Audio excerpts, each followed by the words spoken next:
मनुस्मृतीचा शिक्षण क्षेत्रात समावेश, रिपब्लिकन पार्टी ऑफ इंडियाचा तीव्र विरोध। महाराष्ट्रात शालेय अभ्यासक्रमात मनुस्मृतीचा अभ्यास शाळकरी विद्यार्थ्यांना देण्याचा घाट शैक्षणिक संशोधन आणि शिक्षण परिषदेने जाहीर केलेल्या आराखड्यात सूचना देण्यात आली असून त्याचप्रमाणे मुले आणि भाववृत्ती या घटकाची ओळख करून देण्यासाठी मनुस्मृतीतील श्लोकांचा वापर करण्यात आला असून ही एक प्रकारे बाल विद्यार्थ्यांच्या मनावर जातीवादीची विष पेरणे, समाजामध्ये तेढ निर्माण करणे अशा या शासनाचा म्हणजे घेतलेल्या निर्णयाचा रिपब्लिकन पार्टी ऑफ इंडियाच्या वतीने तीव्र निषेध व्यक्त करत असून हा शासनाने निर्णय रद्द न केल्यास महाराष्ट्रातून रिपब्लिकन पार्टी ऑफ इंडिया तीव्र आंदोलन करणार असून त्यासोबतच या प्रश्नांमध्ये जर बीजेपी आणि आरएसएस मोठ्या प्रमाणात दखल घेत असेल तर त्यांच्याशी दोन हात तयारी करण्याची आमची तयारी असल्याचं निवेदन रिपब्लिकन पार्टी ऑफ इंडियाच्या वतीने जिल्हाधिकारी कुमार आशीर्वाद यांना दिलेल्या निवेदनामध्ये म्हटलेलं आहे। तेव्हा शासनाने याची दखल घेऊन ताबडतोब हा निर्णय रद्द करावा। खरतर डॉक्टर बाबासाहेब आंबेडकरांनी ज्या दिवशी मनुस्मृती दहन केलं त्याच दिवशी मनुस्मृतीचा विषय संपलेला आहे। तरी सुद्धा या देशामध्ये आरएसएस सारखी माणसं जातीमध्ये तेढ निर्माण करून आपली पोळी भाजण्याचा प्रयत्न करत आहेत। तेव्हा हा डाव हाणून पाडण्यासाठी राज्यातील तमाम आंबेडकर प्रेमी जनता, महिला तसेच पुरोगामी विचारसरणीच्या लोकांनी या घटनेला विरोध करावा, अन्यथा मनुस्मृतीचे हे भूत आपल्या मानगुटीवर बसवल्याशिवाय हे लोक बसणार नाहीत। त्याचा बळी देण्यासाठी या ठिकाणी महाराष्ट्राचे मुख्यमंत्री एकनाथ शिंदे आणि अजित पवार यांना पुढे करण्यात आलेलं आहे।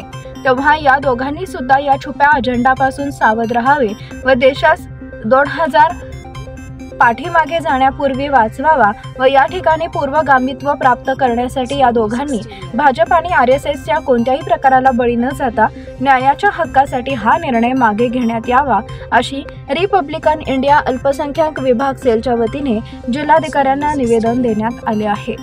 राज्य मंडळाच्या शैक्षणिक विभागाच्या मराठी भाषेच्या अध्ययनामध्ये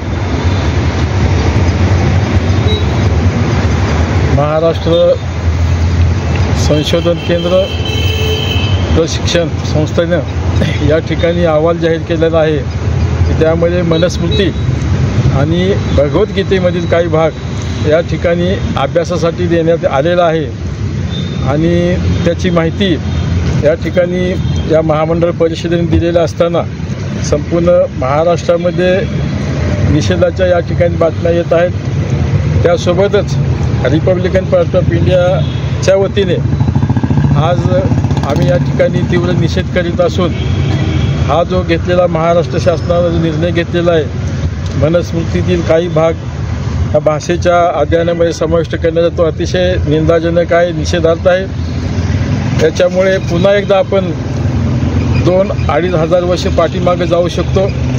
कारण का की मुळात डॉक्टर बाबासाहेब आंबेडकरांनी मनुस्मृती का जाळली याचा जर विचार केला तर खरं या ठिकाणी उत्तर आपल्या समोर आहे। आणि म्हणून या ठिकाणी मी तुम्हाला सगळ्यांना आवाहन करतो की आज या महाराष्ट्रामधला जो पुरोगामी विचाराचा माणूस आहे, पुरोगामी विचाराची संघटना आहे, विचाराचे पक्ष असतील त्यांनी या निर्णयाला मोठ्या प्रमाणात विरोध करावा आणि हा जो निर्णय झाला आहे तो निर्णय पाठीमागे घेण्यासाठी सर्वांनी दबाव आणला पाहिजे।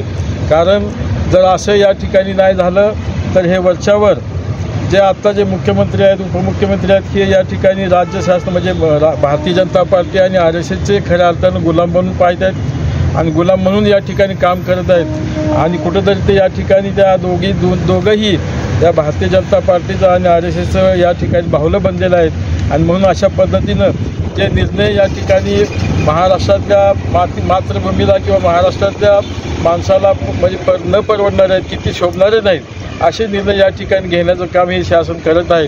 खऱ्या अर्थानं जर या ठिकाणी मनुस्मृतीचा काही भाग जर घेतला तर त्यामध्ये पुन्हा आपल्या ज्या देशातल्या महिला आहेत, महाराष्ट्रातल्या महिला आहेत, त्या महिलांना पुन्हा या ठिकाणी दास्य गुलामीसारखे वागणूक मिळणार आहे, त्यांना या ठिकाणी स्वातंत्र्य मिळणार नाही, त्या ठिकाणी त्यांना नोकरी करता येणार नाही, त्यांना शिक्षण घेता येणार नाही, त्यांना फक्त नवऱ्याची सेवा करायचं, नवरा हा या ठिकाणी पती हा देव म्हणून त्यांना घरामध्येच बसून त्याची सेवा करावं लागणार आहे असं या ठिकाणी मनुस्मृतीमध्ये लिहिलेलं आहे। त्या अध्यायामध्ये ते असे अध्याय आहेत की त्या अध्यायामुळं या ठिकाणी ते अध्याय या ठिकाणी अभ्यासामध्ये येणार आहेत। दुसरी गोष्ट जे या ठिकाणी चातुर्वर्णी व्यवस्था आहे त्या चातुर्वर्णी व्यवस्थेमध्ये जे ब्राह्मण, वैश्य, क्षत्रिय आणि शूद्र असे जे 4 वर्ण आहेत त्या वर्णामध्ये फक्त ब्राह्मण ही श्रेष्ठ जात ठरणार आहे. बाकीच्या वर्णाच्या लोकांना या ठिकाणी म्हणजे अतिशय या ठिकाणी महत्त्व दिलं जाणार नाही. त्यातल्या त्यात जे शूद्र आहेत त्या शूद्रांना पूर्वीसारखं या ठिकाणी त्यांनी म्हणजे शिक्षण घ्यायचं नाही. शिक्षण घेतल्याचं घेण्याचा प्रयत्न केला तर त्यांचं हात छाटले जाणार, त्यांचे जीभ छाटली जाणार, त्यांचे तोंड या ठिकाणी